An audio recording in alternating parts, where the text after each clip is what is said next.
We were searching for sure. It's like we had a hard time guarding them.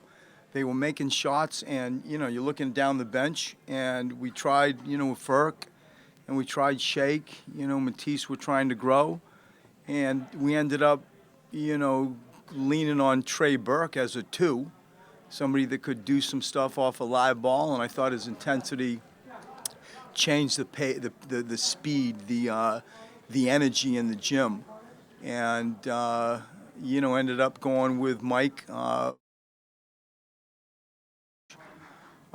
Played Ben more than I normally would want to pace him out.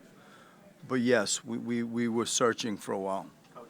Of Ben, what does it speak to tonight about his leadership and the hustle? And it just seemed like he was just real emotional out there.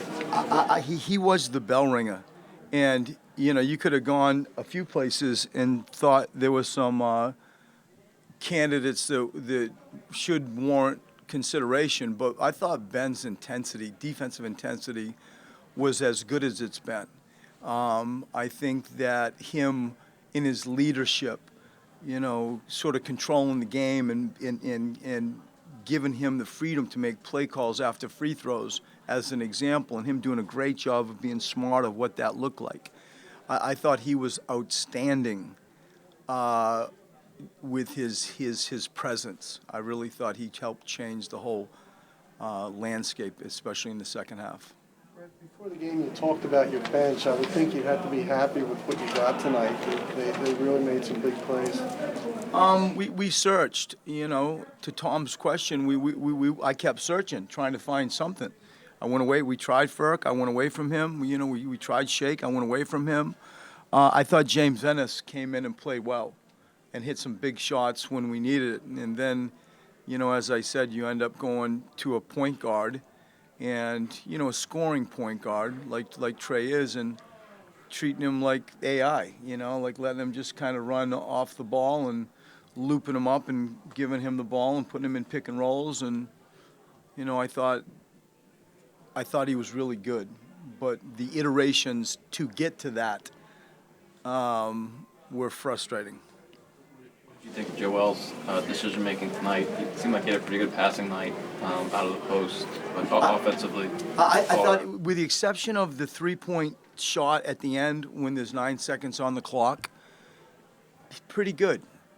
We're trying to get our floor spots perfect for him, where he knows people. He knows if he goes baseline and spins, the whole planet's going to come and try to double-team him. That's just you can book it.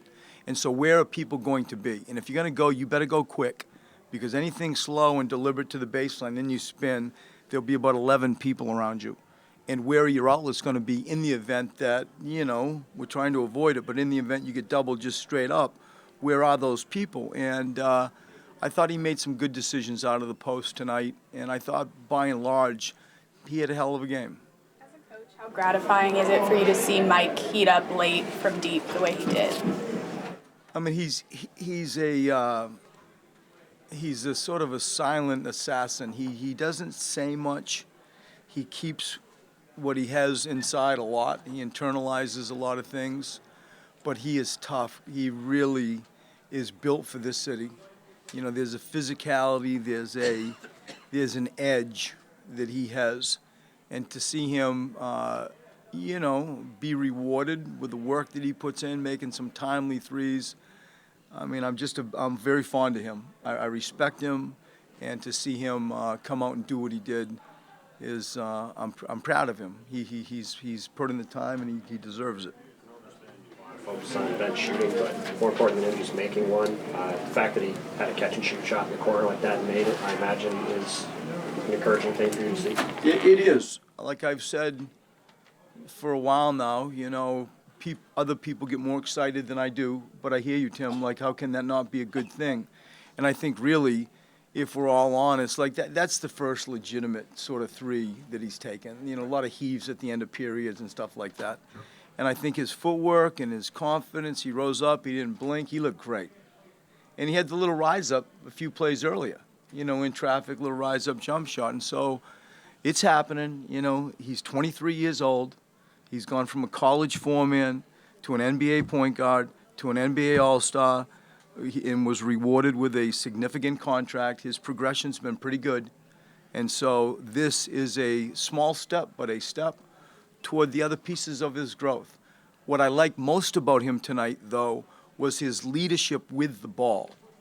Talking, encouraging, let's get Joe the ball, like he's growing as a point guard. That's what I like the most tonight. It seemed like his defense in the second half of the big cows should get it back game 2 during that stretch. For sure. Just like he's a 6'10" strong, he's a tank.